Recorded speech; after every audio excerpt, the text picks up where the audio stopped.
tapping my foot underneath.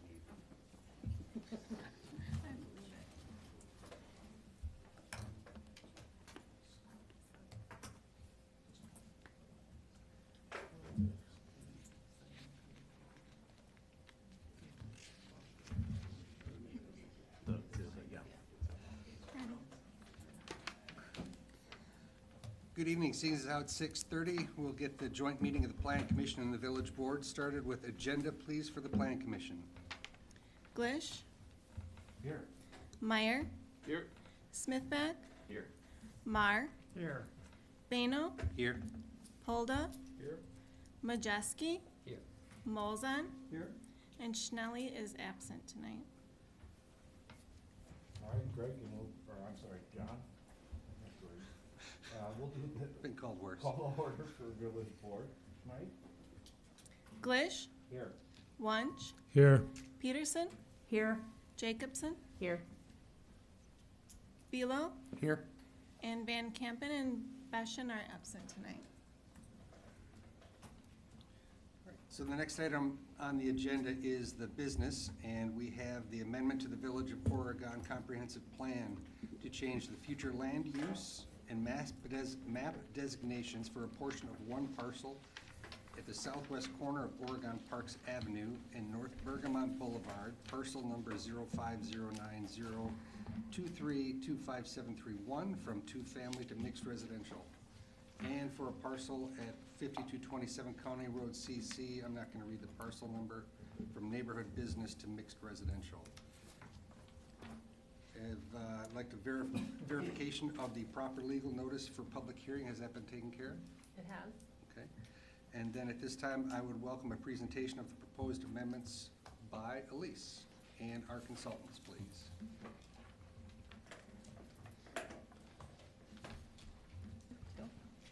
Good evening, everyone. Sonia Kriesel, Vanderwall and Associates. So I'll be just guiding you through this agenda item again tonight, like we did back in June. So as you know, the village usually follows a once per year annual amendment process for comprehensive plan amendments. This year, just due to the timing of a couple of applications, you actually have 2 rounds. So as you know, we wrapped up the first round in June, and that included amendments regarding the library parcel, the Coyle development, and the Viridian development. The 2 tonight were mentioned on the agenda, the Ladopolis property and the Epp family property. So just looking at the schedule again, backing up, there we go, thanks. Back in June, we adopted the public participation plan, and that just outlines to the public the input opportunities that they have that's required per state statutes, and one of those input opportunities is tonight with the formal public hearing. This was preceded by a Class 1 notice in the newspaper, so that gives at least 30 days to the public for awareness of these amendments coming forward tonight. And then as a reminder, the public hearing is required to happen before the village board, the local governing body of the community, but we like to do them together with both the plan commission and the board so that everyone can hear about the amendments at the same time, hear any public testimony if there is any, and kind of work through things together. So the goal of tonight's meeting again is to have the plan commission vote on the 2 amendments by resolution. The board would then vote on them at a subsequent meeting, which is scheduled for August 15th. So the future land use map changes that are proposed tonight, those were outlined on the agenda. The 2 bullet points there are just identifying those again. In the Oregon Park subdivision, Ladopolis property, and then the County Highway CC, it's the Epp family property, and we have maps for those.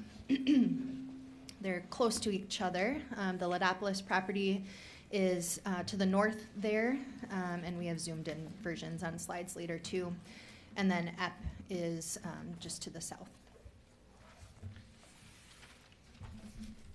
So the request with this first one is to change the land use designation from 2-family residential, which it is today, and they would like to go to mixed residential. And the reason for this is because there are certain zoning districts that comply with the land use categories, and in this case, you can only use SR5 and TR6 in the 2-family residential.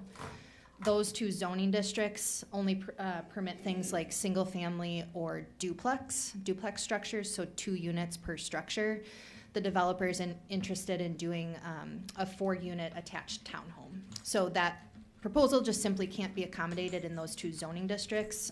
They're interested in the cost effectiveness of building those 4 units together as one structure instead of 2 duplexes. So they're requesting this change so that they can use a different zoning district when they come forward with that, and that'll be probably the MR8 zoning district.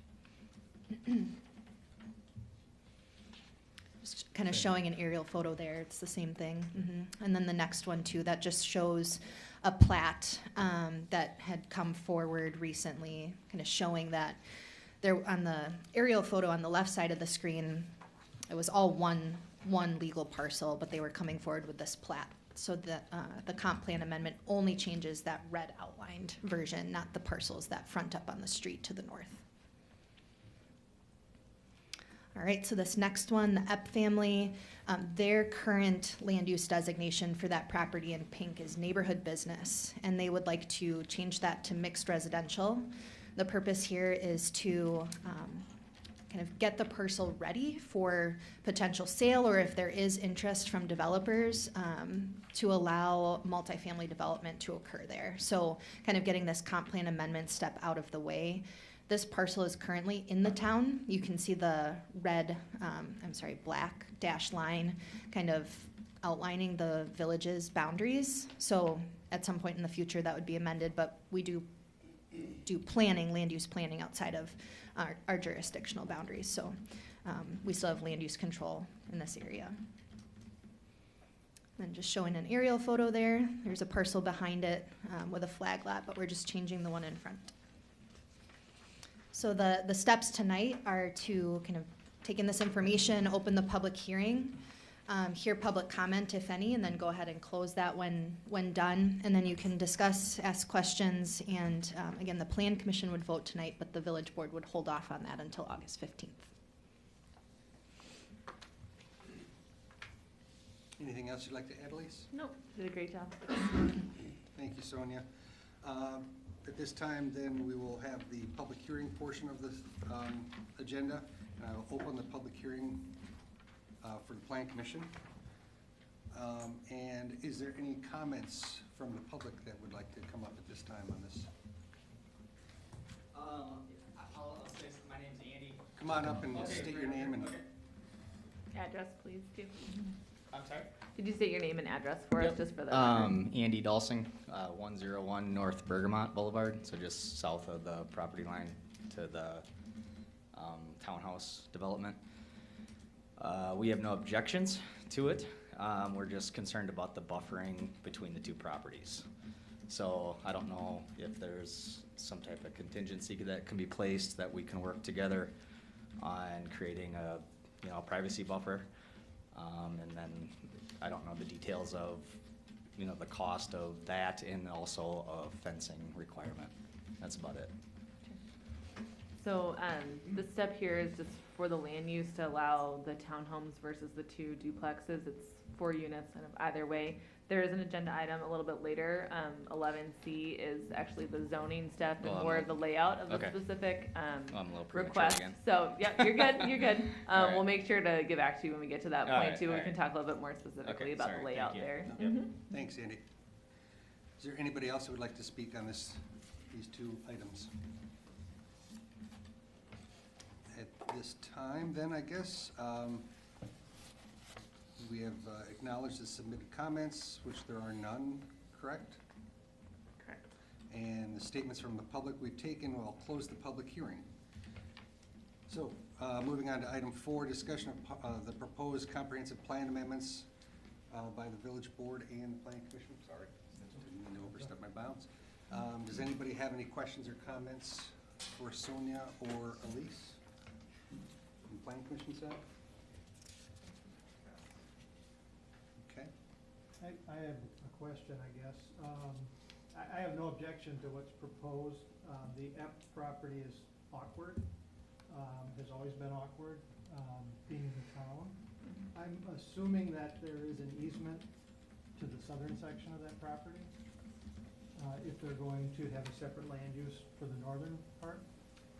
So a little hard to see here on the aerial, maybe on the zoning map, you can see kind of the parcel boundaries a little bit, but that parcel in the back is sort of an Oklahoma-shaped parcel, so they actually have that driveway on the parcel boundaries to that southern parcel. So there is a recorded easement that allows driveway access to the Epp property through that neighbor's property. There's no requirement that they need to, be annexed into the village at any time. That, at this point, that owner isn't interested in that, but they won't remain a town island because we still retain, the town has their boundary kind of runs down the right of way. There's also a town parcel just to the northeast right there, just to the east of Right. Mulligan. So those parcels, as long as they're still in the town, they can remain. But yeah, access in terms of if there's any future development, there's more, traffic coming in and out of that parcel, that'd be something at this point we'd be helping the developer work with Dane County Highway to kind of coordinate what an improved entrance would look like there. And in the event that a developer does do a multifamily project, what is the process? Do they petition to be in the village? Yep, so that we go through the annexation process, so that's done through the board. There's usually an annexation agreement, so we outline if there's, fees to connect to water and sewer, fees to contribute to highway improvements. Then we do an annexation ordinance to formally adopt into the village. The village board does not have to accept any annexation, but usually we work through process with our village attorney to make sure that everyone's on the same page, any fees that need to be paid are all understood. And then, once it's in the village, then we can proceed through the site plan approval and zoning step for whatever type of development proposed there. And I'm assuming if somebody developed it, they would want to be in the village. Right, any type of development, pretty much more dense than what's there now, with a single-family house, would likely need to have water and, public water and sewer. Right now, they're just on well and septic, so that type of density wouldn't be allowed in the county right now, it's just zoned as single-family as far as the town and county are concerned. Okay. But we can change that zoning if and when that's brought into the village boundaries after annexation. Good questions. Anybody else? All right, seeing none. We've seen this before, seems fairly straightforward. I would entertain a recommendation amending to the village board, to the Village of Oregon Comprehensive Plan, Resolution number 22-28. Somebody willing to make that motion? I'll make that motion. Patrick's motion, Randy second. All those in favor signify by saying aye. Aye. All those opposed, motion carries. All right. The village board is ready to adjourn. So I'll take a motion in a second. Amanda and Jenna? All right, all in favor? Aye. All right. Thank you. All right, moving on to the regular Plan Commission agenda. Approval of the July 7th, 2022 Plan Commission meetings. Minutes, anybody have any questions or comments? Seeing none, I'll entertain a motion to approve. Moved by Larry, second by? Thank you, Eric. Seconded by Eric. All those in favor signify by saying aye. Aye. All those opposed? John, I need to abstain, I was not there. Fair enough. Same for me. And we have 2 abstentions. So the motion's carried. All right, public appearances. At this time, we would like to offer the opportunity for anybody to speak on an item that is or is not on the agenda. This is your chance to speak on an item that you feel has particular value to you. We request that you keep it to about 3 minutes if somebody would like to come up and speak. Is there anybody that would? All right, seeing none, we'll keep moving on with the agenda. Item 9, communications and miscellaneous business, none. Item 10 is unfinished business, none. Item 11 is new business. Item A, site plan revisions for the new public library on Alpine Parkway. Applicant is the Oregon Public Library. Is there somebody that'd like to come up and? Yeah, bring some chairs up there. Jenny, you want to introduce Yeah, us and give us an address, Hi. please? Jenny Nelson. I live 127 West Grove Street, but I'm the library board president. So I am here really just to introduce Brett and Kevin.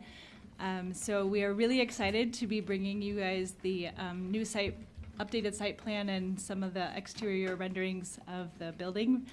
You've seen it you've seen a couple different versions, so we're really excited for this version to share with you guys. So I will give it over to Brett and Kevin.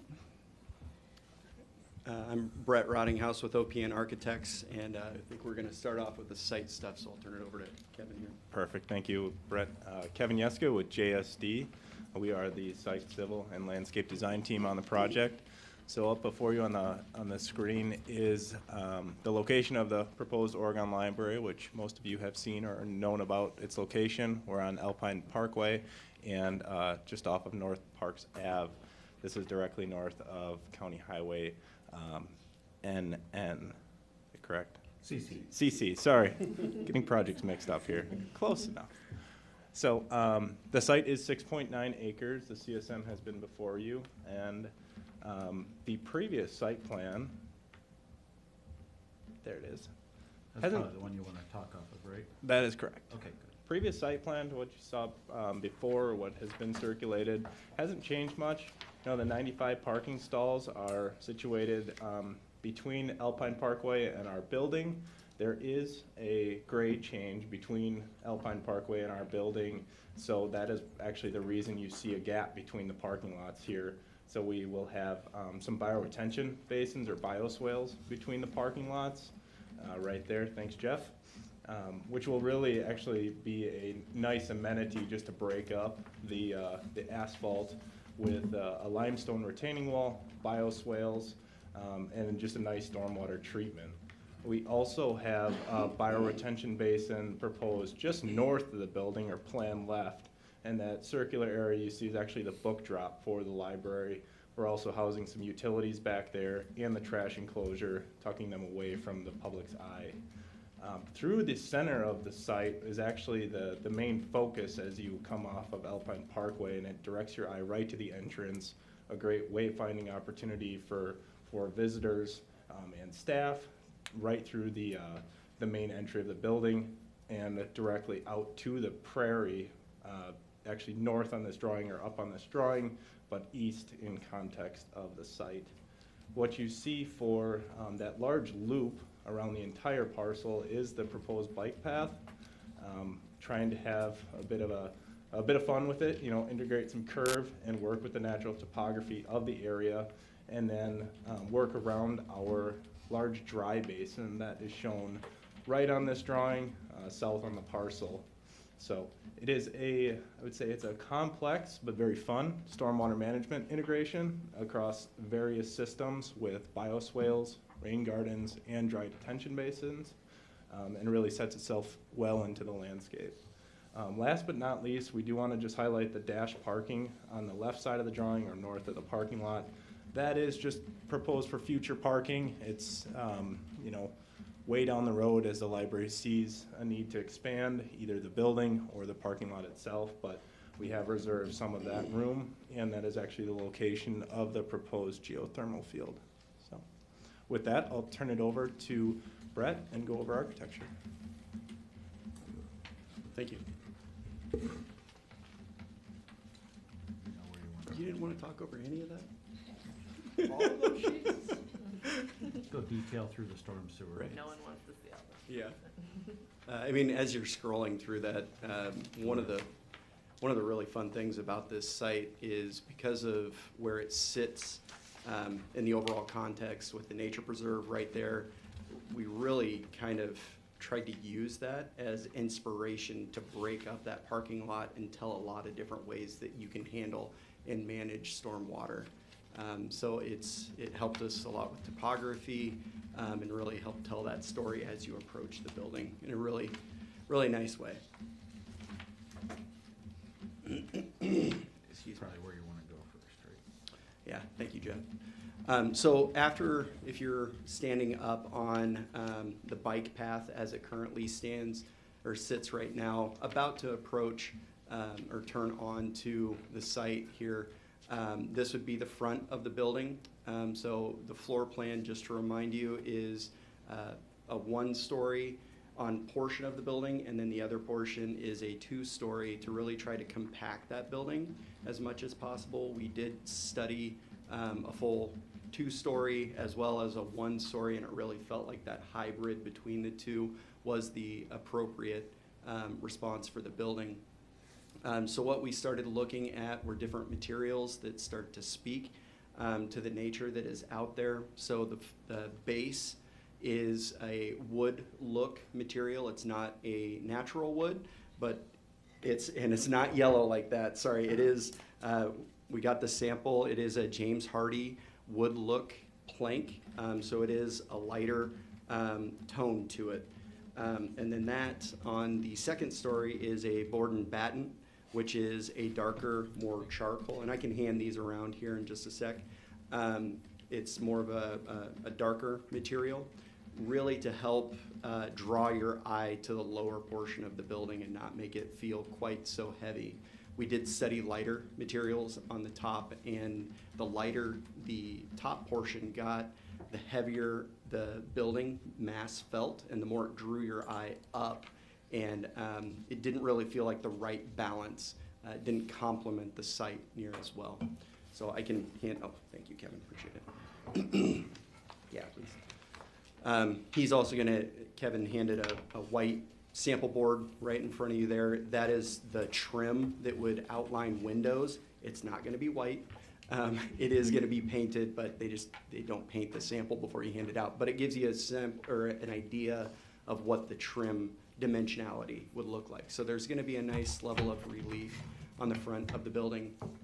What we're proposing in the rendering here, to come back to how you approach the building, right in the middle, you'll see there's this canopy that extends out from the front of the building, drawing your eye to that main entrance right there.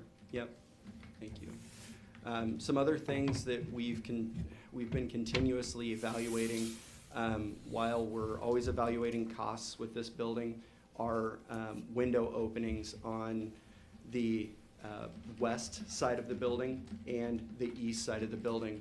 So in previous iterations, we had looked at large expanses of glass on the west side of the building, and as we got further into it, it just didn't feel as appropriate that we would have to do all of these sunshades and a lot of further cost would have to go into managing the solar impact on that side of the building. So when we get around to the back of the building, you'll notice a juxtaposition between the front of the building and the back of the building. We really tried to keep the open vista on the back side of the building as open as possible, so we applied a lot of the glass towards the back side of the building. So we can continue. Okay. Oh, yeah, sorry, thank you, if you could go back. One thing that is not represented in the rendering as it's shown here is the roof that is currently facing us will be pretty much filled with solar panels. So in previous rounds of discussions and design, we were thinking that they would be on the single portion of the single story portion of the building. But once we got into studying solar angles and all of that, it really felt like that front roof was the best place to put the solar panels, which it does a couple things. One, it functions better there. Two, it also tells a really good story. It puts the sustainability message of this building right on display. So right when you come into the site, you see those solar panels. Thank you, Jenny, for bringing that one up. So coming around, so you've come into the site, you've now taken a right to turn down to the lower parking lot as you approach the entranceway. That second story is a board and batten piece, and that starts to wrap around to the second, to that south facade of the building, with where a portion of the building, that wood mass sort of pops through to have a presence there. On top of that, there's large windows that open up to the second story. And one thing we're looking at, and it's currently an alternate as we evaluate things, is the potential for doing a balcony or an outdoor second-story balcony that you would be able to take in the prairie grass to the south. So it's just a different way to take in the site. With this building, we're really trying to celebrate nature in every way that we possibly can, and so it's just another way to potentially to do that. So now if you're on that bike path that Kevin mentioned earlier, coming around to the back side of the building, you see on the left-hand side those large windows that open up to the second story. And then the back side of the building really starts to open up. So we've made the windows larger and we've added more to the back side of the building. So right when you come in the front door, this vista is always present of the nature beyond. Okay. So again, if you were standing at the tree line looking back at the building, all of the dark, the windows there that are facing back towards you. So really putting on display in every way the nature. So for those of you that don't necessarily remember the floor plan, a lot of the offices or study rooms, things that are hard-walled and built, are on the other side of the plan. We really wanted to keep this side of the building as open as possible to take advantage of the view beyond.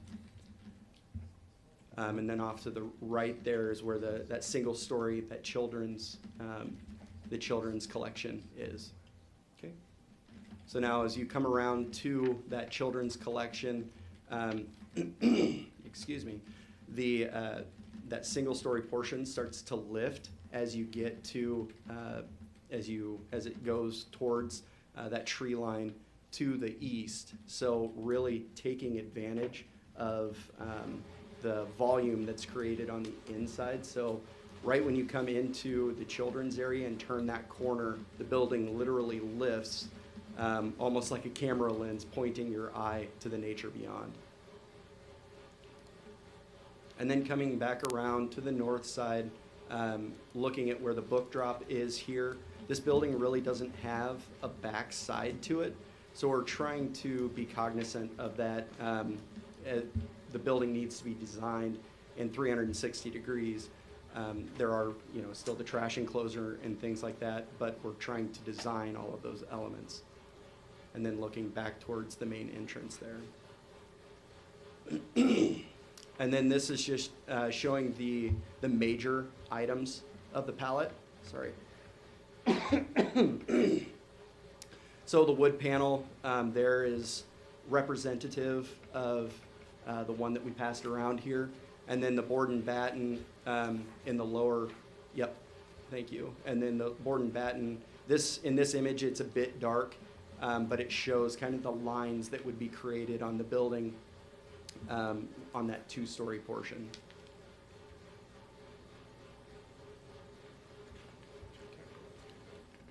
Yeah, sure. And then Jeff, we hop back to landscape. The landscape plan? Yep. Keep it brief.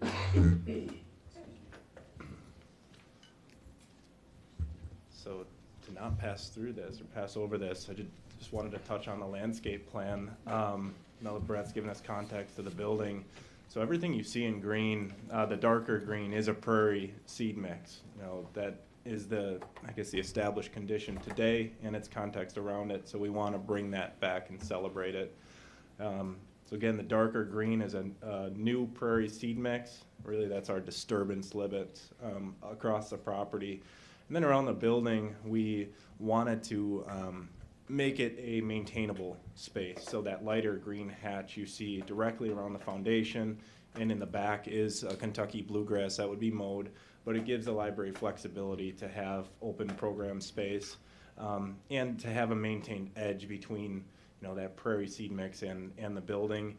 Prairie mixes aren't always the nicest thing to look at in March, but come June, July, August now, they're absolutely gorgeous, so we're really excited for that. And then in terms of the purple shading you see, that's actually our native vegetative mat or plug plantings. So that will be a bioretention mix. We're really excited for those to fill out and just naturalize, become a space that the library doesn't have to maintain outside of pulling weeds on occasion. And then the lightest blue, north and south of the building or left and right, perfect right there. Those are the dry detention prairie mixes again. So just a different prairie mix to deal with the wet conditions from time to time. And of course, foundation plantings, parking lot plantings are all integrated into this plan. So, thank you for your time, and we welcome questions. Thank you. Does anybody for the planning commission have questions for Andy? Jeff, can you go to the first one, the Main West? Yeah, The first one. the perspective like that? Yep, that Okay. one. So, Brett probably knows, you probably heard, I actually met with Jenny and Jennifer. One of the things when I see this, I like the canopy over the door. I'd like to see something over those 3 windows. That looks so plain to me. And I want something to pop over. And have you considered making them orange? Like there was that one little picture about the batten. The trim was kind of very contrasty orangish. I mean, that's the color here. The other thing is the door. Make the door pop. So the rendering here doesn't really show it, but when you look at a true elevation, that window is really going to just sing because you can see literally all the way through the building. I should have taken it just a little bit to the right, but when you approach the building, it's truly on axis with that, and because you can see all the way through the building, it pops. Okay. Very well. So the canopy there, I guess, Brett, what I'm saying is put one on those 3 windows because that side is, and ties the 2 together, because right now it's quite boring. Yeah. Another thing that we've looked at doing, just because we see it as well, is maybe this isn't the right location for the signage to be. We're also studying maybe that wants to be on the far left-hand side as well to really kind of help balance things out. So we're still looking at some of those pieces, but All right. yeah, we can definitely explore. I like all the windows. Great. So that was it for me. Anybody else? I'd like to step back first to the site plan. I do have a number of comments on the architecture, but I'd like to start with the site plan. Okay, Um, I'll get you there.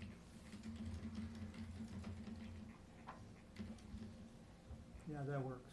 So I appreciate all the work you've done on it. It looks very cohesive. I like the central spine.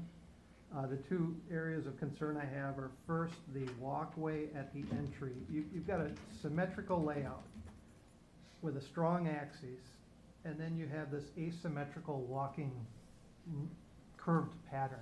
What's the reason for that? Speaking of the curve in the middle, Right as, it would be a little walkway from the apron to the left and the right as you go in the apron, down Go further. down towards the curb cut. Right There there, you yep. So that arch Yep. is asymmetrical, and it's awkward with the rest of the plan, which is very symmetrical. sure. So what we're trying to pull in here is the topography has a lot of curve. The vertical topography of this project has a lot of curve. I mean, we have a number of stormwater basins. So taking let's call it a somewhat rectangular building, but then pulling circular elements all the way through the site, as well as the interior of the building. So Brett and his team on the interior are working on some of these, I guess, circular elements, which everybody may be wondering what those circles are that you see through that access. I will admit we are still studying that, whether it's, as you saw in the renderings, some form of a concrete seat wall, planter, a bench with wood integrated. We're really studying that cost element of it. But back to your question on the sidewalk, so the sidewalk itself has to be ADA compliant to get people from, this, let's call it an 8-foot grade change across this site. So we need ramp to do that. So without a very industrial looking switchback, that was our creative way to pull that curve in.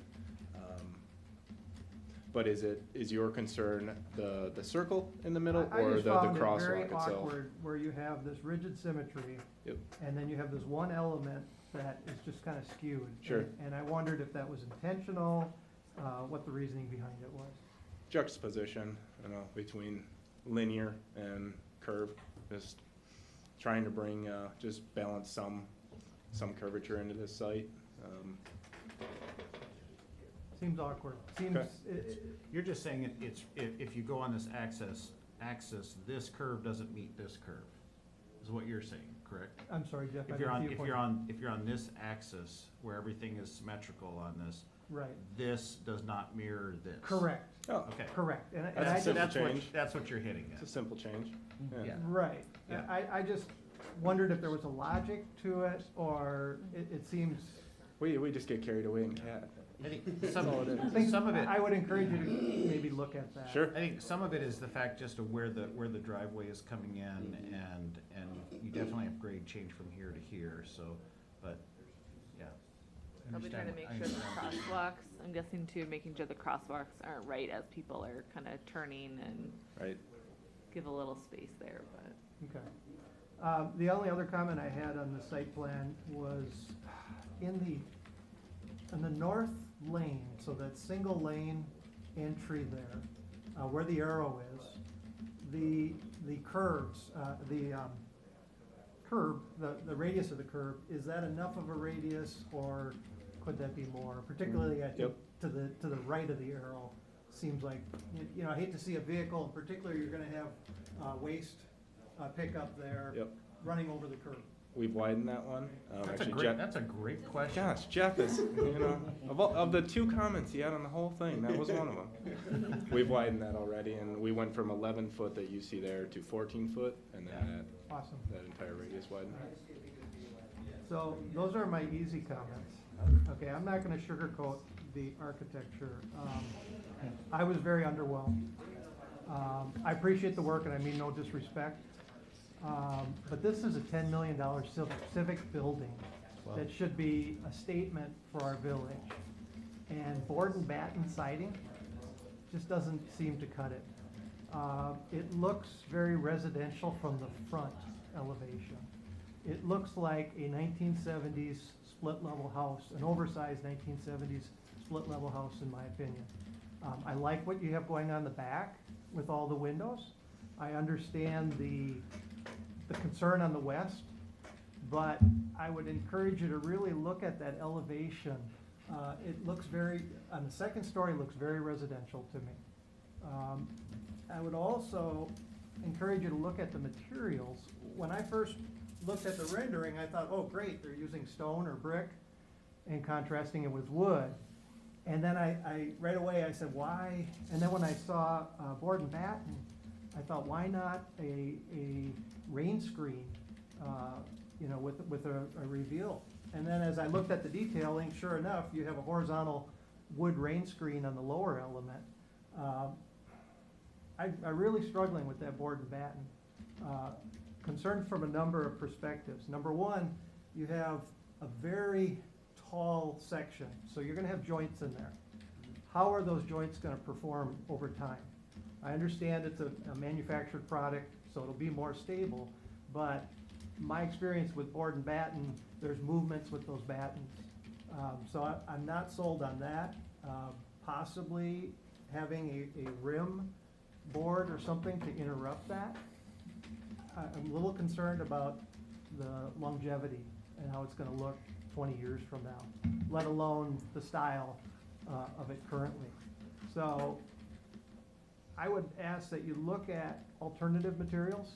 I understand wanting to have the wood look, but what about synthetic stucco? I would love to see masonry. I'm sure your budget is challenging for that. I get it. But possibly doing a horizontal siding, rain screen contrasted with stucco. I agree with Randy, he's right on. The left half of that building has no connection. And I had the same markups on my drawing. Why not have some awnings over those windows? Something to integrate that. So again, the east facade, I like, okay? It's the west facade, the entry facade that needs work. Now I'll get a little more positive. I love the idea of a walkout on the balcony. I hope you can manage that. That was one of my questions. I didn't see any access. But that space, if that's gonna be a space that's used, should have a covering. And I know we're talking more cost, but What about a pergola on there? What about some type of structure so that people have some shade? Because on a day like today, it might be used at 9 in the morning, but it's not gonna be used after 10. It's gonna be too hot, okay? And that's a beautiful space that, yes, you wanna look over the prairie. So, and I believe that there are thoughts that that potentially is future expansion in that direction. So I understand not wanting to get too expensive. I get it. But you could do some type of structure for reasonable and create a sense of space rather than just openness. Okay? Let me see what else I have. I took note that there's no overhang on the rake, but you have an eave overhang, which seems awkward. Again, is that, and particularly go back to that south elevation where we were, right there. Is that because you see that as a future add-on? I'm talking about the eave, so the overhang at the eave, but the rake is just flat, which is much more modern. That seemed to be an odd juxtaposition. So I would recommend considering an overhang there to strengthen it visually. And I believe that is everything I had. I do have a question on the roof material. You talked about solar. Are you still looking at asphalt shingles or? Yes. Yeah, okay. We were originally looking at a metal roof, but costs for that are way out of line. It's too for this bad project. because I'd love to see a metal roof, particularly longevity. Which, one more question, you talked about the trim piece that goes around the window. Would that be a factory paint? Or would Yes, that- okay, yeah, good. that would be applied, yeah. Yeah, because that's gonna be a maintenance headache. Yeah, no, it's, they won't send us a sample without, with the paint on it. Okay, So it's literally gonna match the James Hardy, Okay. the board, I guess. all right. Great. Anybody else? You gearing up for something, or? Okay. A couple of things. I like how you, starting with the site, I like how you have stepped the lighting from pole fixtures to bollards to lights within the canopy. It sort of brings a scale to this whole thing. I think the landscaping helps to accentuate that, along with the stormwater. The fact that you are looking at different methods for stormwater is wonderful. And I like the integration that you have done with the walls to step the parking lots, because they are at different grades. None of the drawings, except for this one, show any future expansion. So I guess my question one is, Elise, is there an action that's required or requested? Because I'm not seeing it on the agenda, or is this just informational? For site For plan, this? it would be potential site plan approval if you all are in Okay. support of what we have. All right, because I didn't see that, it's just a site plan revision, so I didn't know if there was an action that was required in the agenda? Yeah, I just didn't spell that Okay. out there. But yeah, if you all are comfortable approving a site plan tonight, that Okay. is an option. All right. Because there's some parking lot expansion. I'm not seeing the dashed-in lines for the parking that would be against the sidewalk adjacent to the curb cut that we had talked about last time, and I'm not seeing any future expansion for the building itself. It would make your life easier if expansion ever does happen, to have that shown on a plan, instead of having to kind of start from square one again almost. So that's just some FYI. I still think that you're short on parking. I'll just go out there and say it. I think that you're short on parking. You've got the landscape plan, you've got some white pines along Alpine Parkway. You might want to think about pulling them off because of visibility as you come around that curve or something like that from people coming in and out of one curb cut with 100 parking stalls and events happening. So maybe swap out some of the oaks or maples or whatever. To the point that Patrick and Randy were talking about, could you go to that west elevation? I mentioned about, during the design meetings, the entry feature and the canopy having a little bit more punch to it. And I think that we can kind of kill a couple of birds with one stone on this.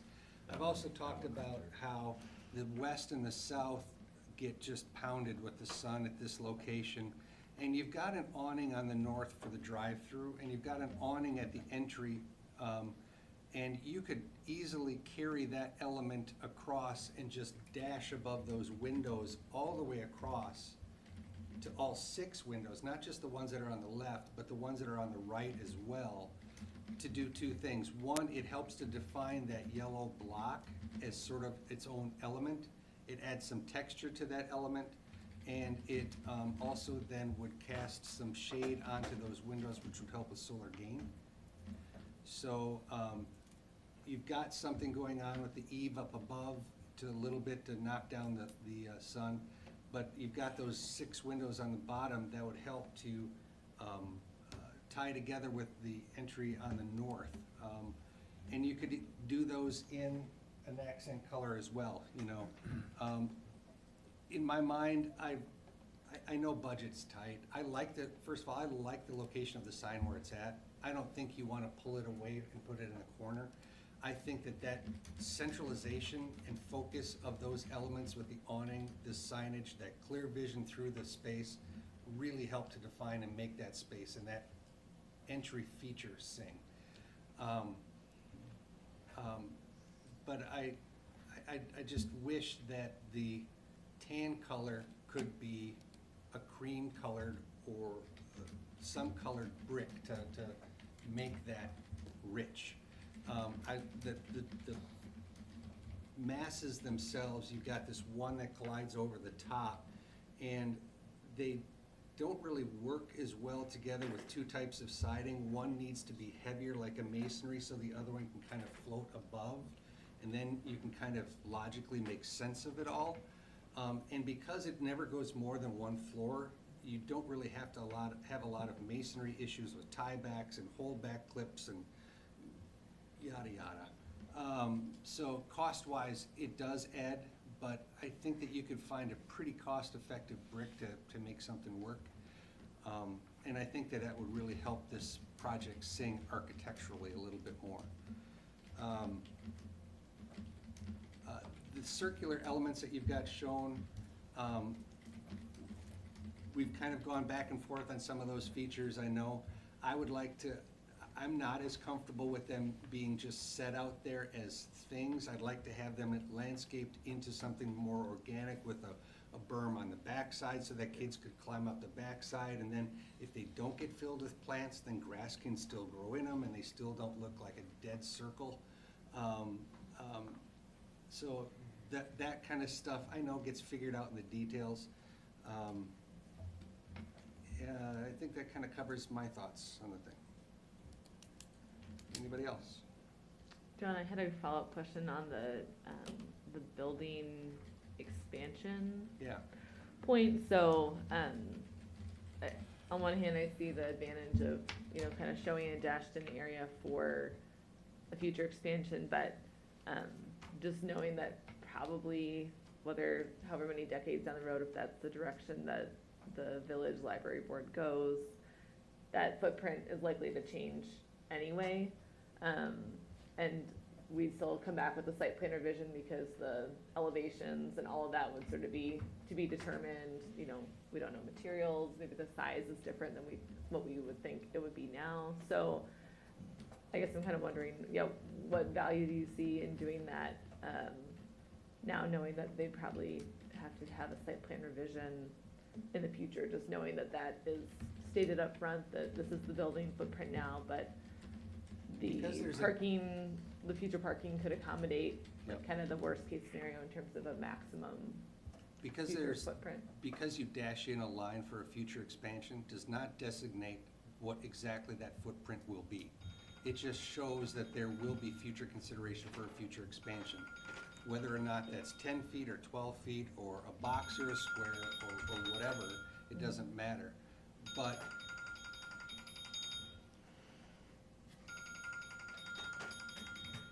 it's a nice ringtone. Sorry, It's new okay. phone today. Bad day for your phone. But we have, in the past, it has always been sort of a custom of the Plan Commission to request an area for future expansion, knowing that time changes Right, things. it's sort of bubbled, like more of a bubble drum.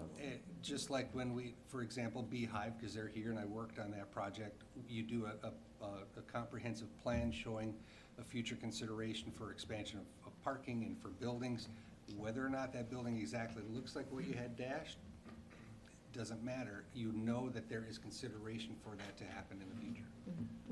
It also might help clarify whether or not stormwater calculations were including additional parking or an addition to the building, and or whether that has to start all over again in the future as well. Yeah. Which it would.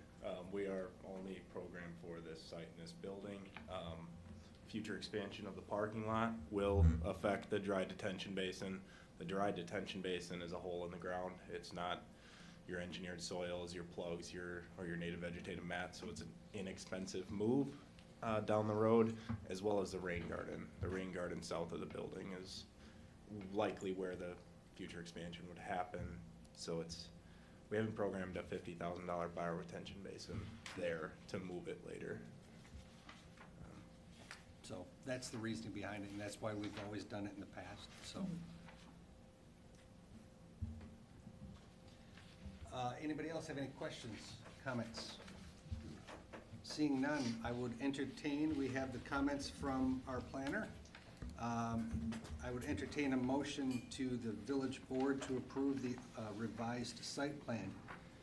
Are we comfortable enough to do that with this, or do we want to have some feedback? Would you like to provide some feedback on our comments, or not? I mean, from the architecture side, we can certainly continue to look into different materiality and things like that. Obviously, the price point that we're trying to hit is putting a squeeze on a lot of that. Just from the program, we're really trying to not pinch the size of the building much more because it's already been reduced significantly to hit the price points that we need to make it work. So that was driving a lot of the conversation about what materials we even investigated. But we can certainly take another stab at it. Can you comment on the size of the building in this plan versus the original space that was hoped for? Yeah, so we've cut right around 5,000 square feet out of the building. So it's a significant chunk of the building that we cut out to make to make it happen. So the building had to become very efficient. Everything was on the chopping block, just because of the market that we're in. The previous building that we had designed and had put out there was nothing over the top. It was a nice building, but because of today's market, we had to put everything on the board. So that was what drove us to looking to more residential, I'll admit, materiality. And then trying to do the best that we could with those materials to make it, give it a nice form and something that was appealing. So. What's the approximate cost for the solar? Oh, what exact? It's north of $100,000. We've got it designed. We've got an estimate that's actually coming back within the next week, so we'll be able to put an actual number on what we've added back for the PV, the solar PV. I'm just thinking that certainly is a feature I'd like to see, but, you know, that could come down the road too. If it was, it can't. Part of the village agreement is Oh, having okay. the solar and the PV, geothermal and PV. So Okay. it's something we looked at, yep. Okay. It's something that has to be there. Yep. Okay. Well, I would recommend, oh, no, I won't say it.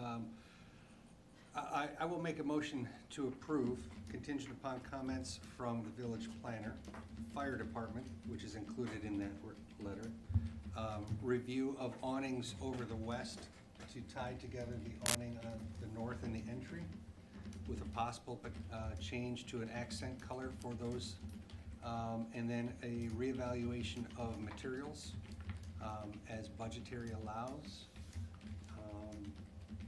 Anything else? Kind of cover it? Adjustment in the landscape plans. Crosswalk, right? Yep. I'll second. Second by Randy. Everybody understand that kind of motion? All right. All those in favor signify by saying aye. Aye. Aye. All those opposed? Motion carries. Thank you. Thank you. Thank you. Moving on. Oh, and, you know, Alliance here, they could maybe help you with the, sorry. Sorry, I just had to throw you out there. They give away electricity. Hey, Give before her you away. go. Okay, item B, speaking of Alliance, site plan revisions for expansion for the substation at 395 Park Street. Please give us your name and the address of Alliance Corporate, I guess. Yeah, Greg Ardrey, I'm manager of our substation projects at 4902 North Biltmore Lane, Madison, Wisconsin.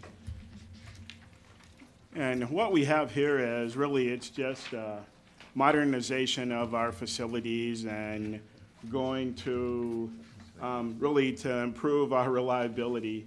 The village had a fairly significant outage here several years ago, and ultimately it comes down to really the condition of our facilities, not that they're problematic, but the way the protection of the American transmission system works, we really needed to improve our system here to make sure that that doesn't happen in the future. So that going with the continued build out of the village and surrounding areas, we really needed to increase our capacity as well as just simply replace our existing facilities. So we are looking at installing what we call a high side circuit breaker, and that's the key piece of improving the reliability from the American Transmission Company's end.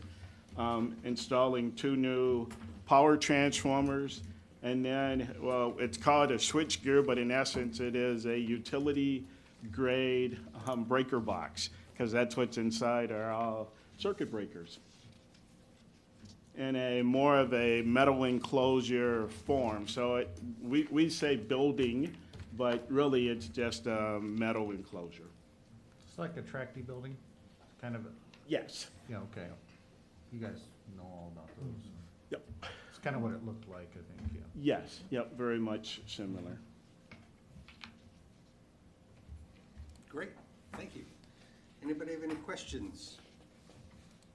The only question I've got is the west elevation that was proposed, there's a tower element that's, I'm old, 79 feet tall?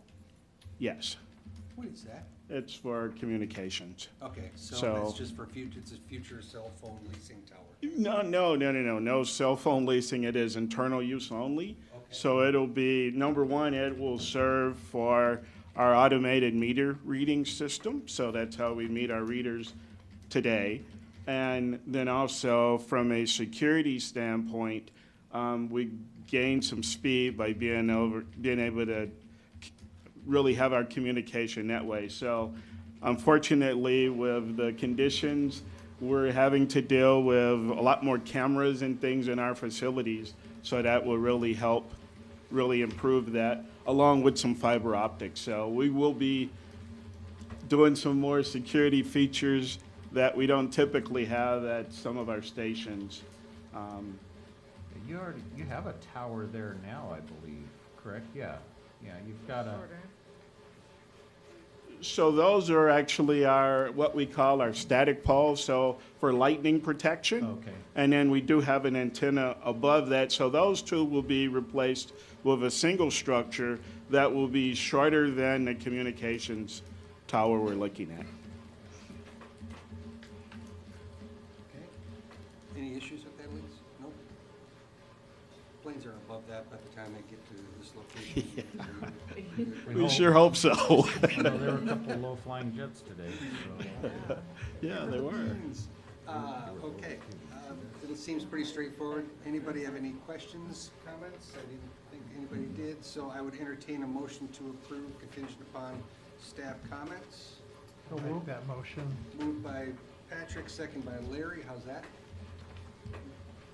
All those in favor signify by saying aye. Aye. All those opposed, motion carries. Thank you. Thanks. Item C, public hearing, discussion, and consider recommendation to the village board for a GDP revision to allow for planned development zoning for townhomes on proposed lot of the Oregon Parks duplexes at 1002 Oregon Parks Avenue. Applicant is Liberty Park LLC. Kyle, you want to come up? Up at this time, I'll open the public hearing. Elise, you want to give us a little bit of background while he gets ready? Sure. So we've seen this a number of different times and still trying to find the perfect mix to allow maximum flexibility for future buildings to go here on this lot. So as Sonia mentioned in the comp plan process, the change that we're looking at to clarify on the GDP is for lot 3, which is just north of Beehive.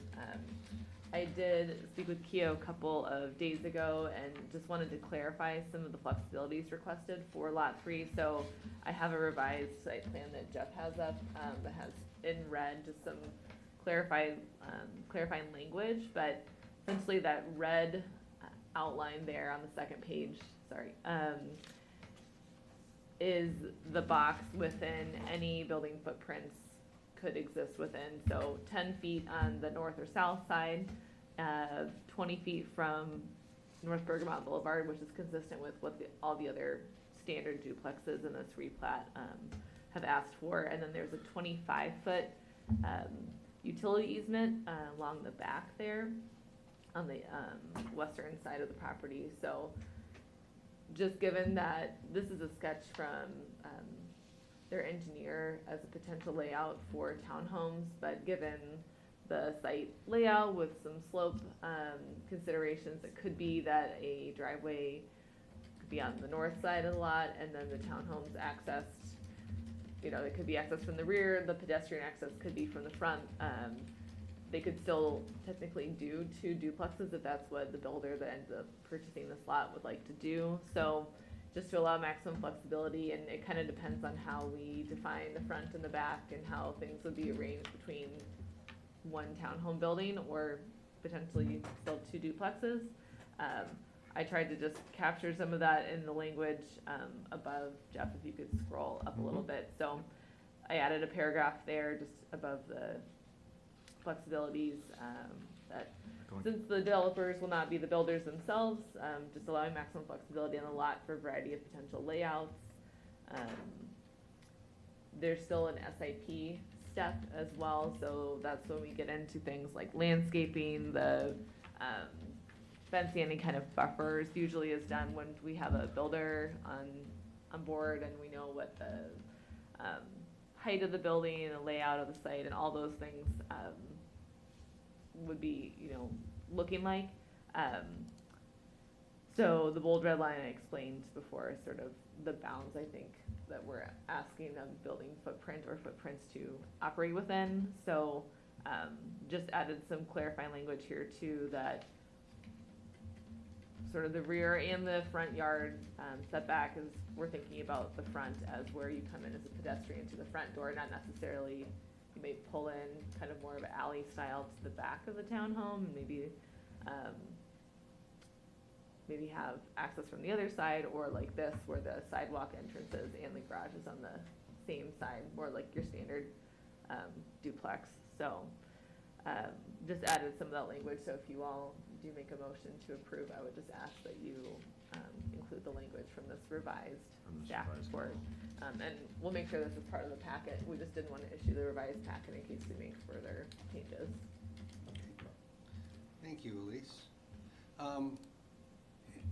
before we get to the comments, just based on the comments from Andy, who came up and talked, if this were to move forward, would there be a requirement for a fence because there's residential versus commercial? Well, there'd be a requirement Or a for some screening. kind of screening, Screening. because it's a difference in uses, so if it's there's a whole chart in the zoning code, so depending on if it's a more or less intense use backing up, it may actually be that the beehive use is considered the more intense use compared to duplexes. I don't know off the top of my head, but we would look at that when we get to the actual builder coming forward with the SIP, and that's where we would have a landscape plan, we'd have a lighting plan, we could look at the screening and see if it's meeting the kind of opacity, the density of trees or a fencing there, either way. So I guess, take it away. I think you're all pretty familiar with this. Really, the transition here for us is just to make the lot a little bit more practical and flexible, so that it's not a necessity to place two buildings with a gap between them, but just unite them in a single building. This is this Ron's sketch? Ron's It is, last yep. sketch, yeah. You know, if I was the builder, I might try to configure it facing Bergamot and figure out how I could get people to garages in the back, so that was why we wanted the flexibility with what's considered front and back. But really, this is just a sort of efficiency measure, so that we have 4 units that could be a single building as opposed to 4 units necessitating 2 buildings with a gap between them. More square footage, less building expense, and that's it, really. Okay. Anybody here from the public that would like to speak? Questions, comments? I'll speak just so I can gain a little bit of clarification. So again, Andy Dalsing, and thank you for all your time, and sorry for jumping in earlier. But so what I'm hearing Elise say is that the, what am I trying to say here? It's already determined who's responsible for the cost of the screening based on the code. It's just a matter of you maybe not knowing it off the top of your head, and right?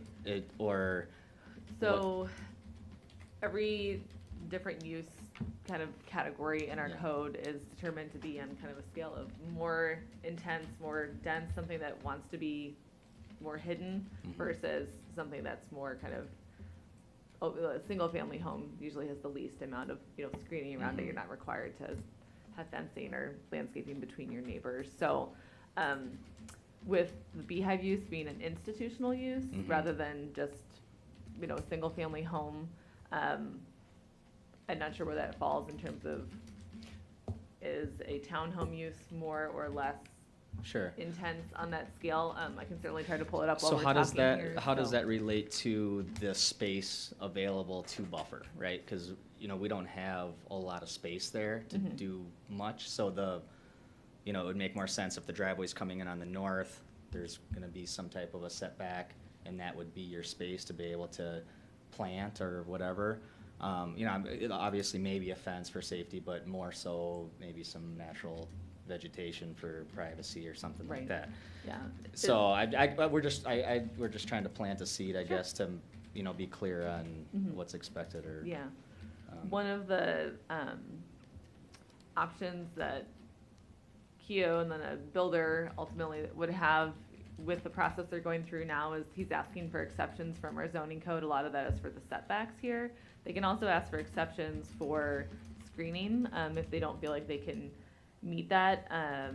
But usually people try to be, good neighbors, and it's also to their advantage to make sure that their residents or, folks that are gonna end up living there feel like they're not in a fishbowl as well, that they have some privacy too. So without seeing how exactly, whether it's a townhome or duplexes or whatever goes here would be arranged, it's hard to, say and require that, yep, it's gonna be this width of trees, this type of trees, these Yeah. type of bushes. It's all based on, there's a certain number of points that are required to, commercial development. If you all ever did an expansion of a building or something, y'all would have your own landscaping requirements around the base of the building, and, you went through that process when you were building Right. your other buildings, so, So wait for the next step, essentially.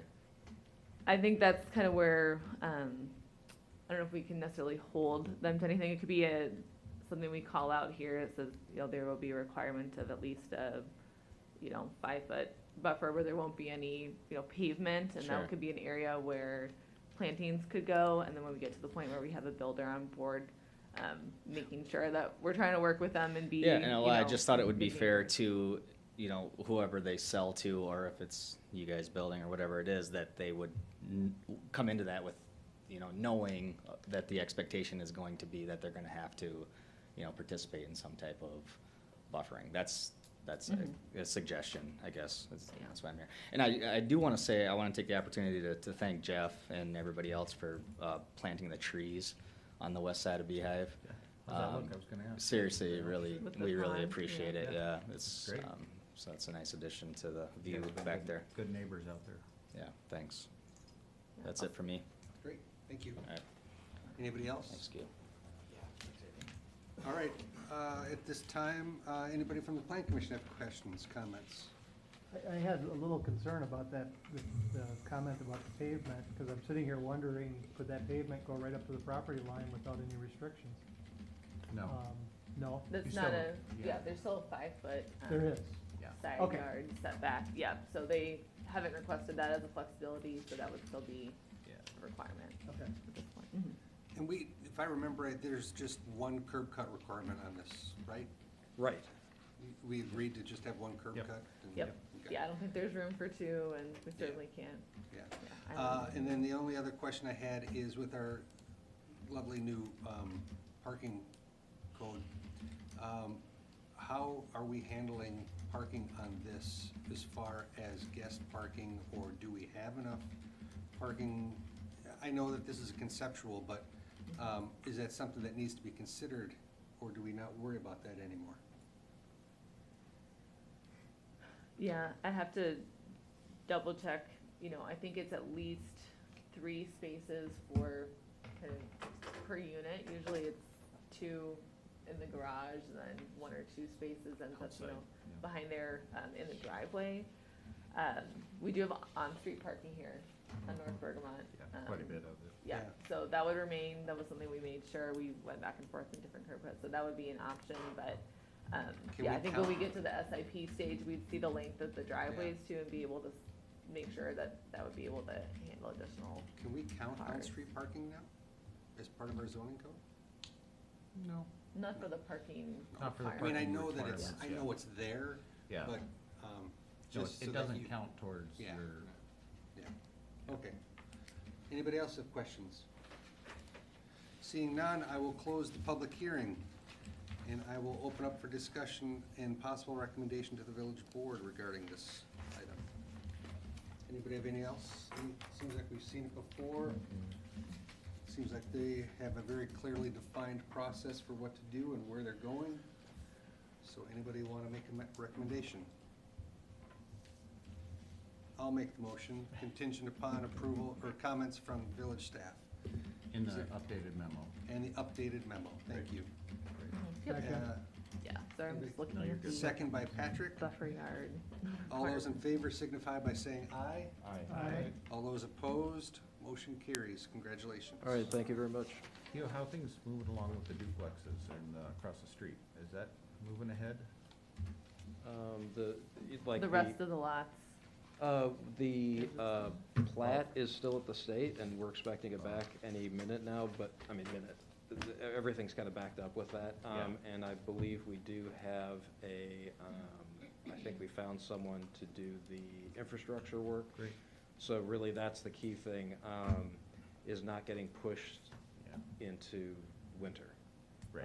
So right now, if I recall off the top of my head, it's scheduled for September. Work is scheduled for September, so hopefully we can get all that done. And then, of course, everything is contingent on the plat coming back from the Yeah. state, but we think that's just pro forma, and we're just waiting for it. Yeah. Does that answer your question, Jeff? Yeah, I was just kinda curious. It was lining up someone to do the infrastructure work was the trickiest part. That's all right. Moving on, staff reports, status of current and upcoming projects. Anything you want to give us, Jeff? No, we're busy. We've got a lot of stuff cooking right now. Perfect. What's going on Johnson Street?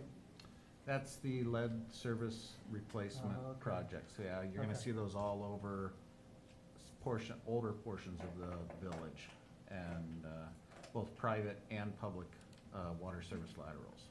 Okay. Yeah. Earlier in spring, I commented about the sidewalks on Johnson, and you were gonna take a look at them. Did you ever have a chance? You probably did. They're- If you could take a look at them. Yeah, I will. Yeah.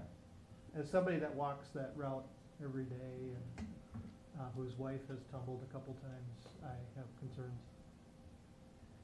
Yeah, I will look at that. I apologize if I don't remember that. The other So- question I had for you is I did get to ride out the bike path a couple weeks ago. I noticed Lake Barney has receded quite a bit.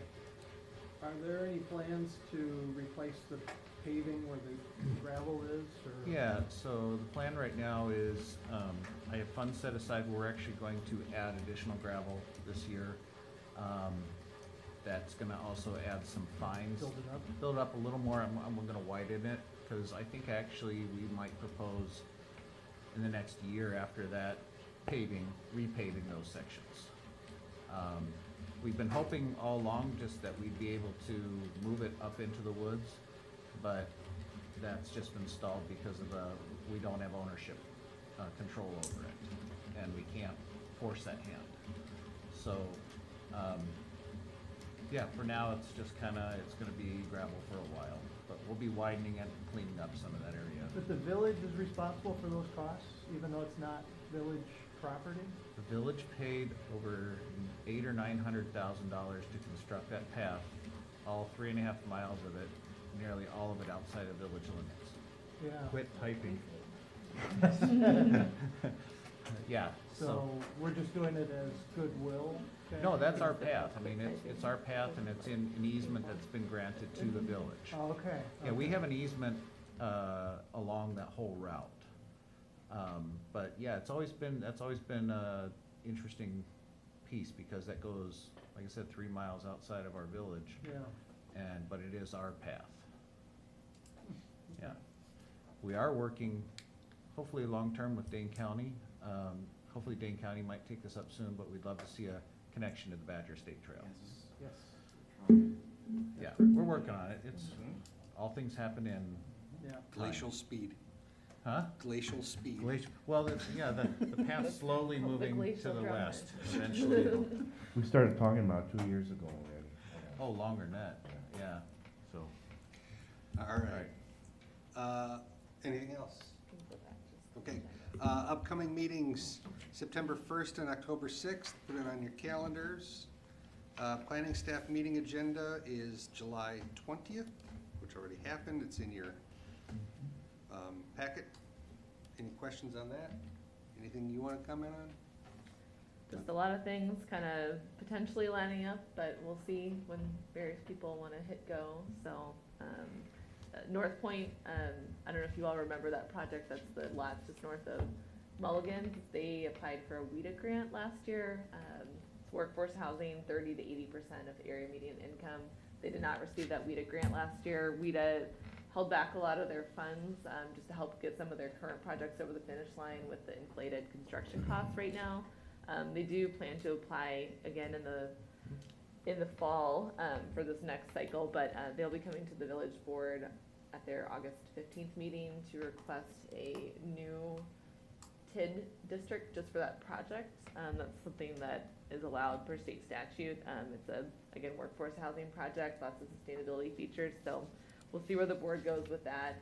I don't think they're planning any changes to the site layout or building arrangement at this point, but hopefully we can try to pull something together so that we can get that project happening. That's about 60 units of housing in that neighborhood. And yeah, we might have some activity on the commercial site for the Lake Stone Prairie Brook project. Just, They're working through some contract details, but hopefully we can share something in the coming months on that. It's another Culver's.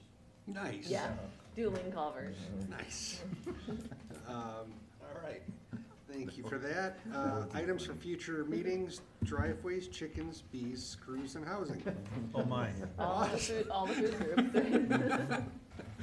All right, I'll take a motion to adjourn. So moved. Moved by Larry, second by Randy. All those in favor signify by saying aye. Aye. All those opposed? Motion carries. Thanks, everybody. I'm Larry.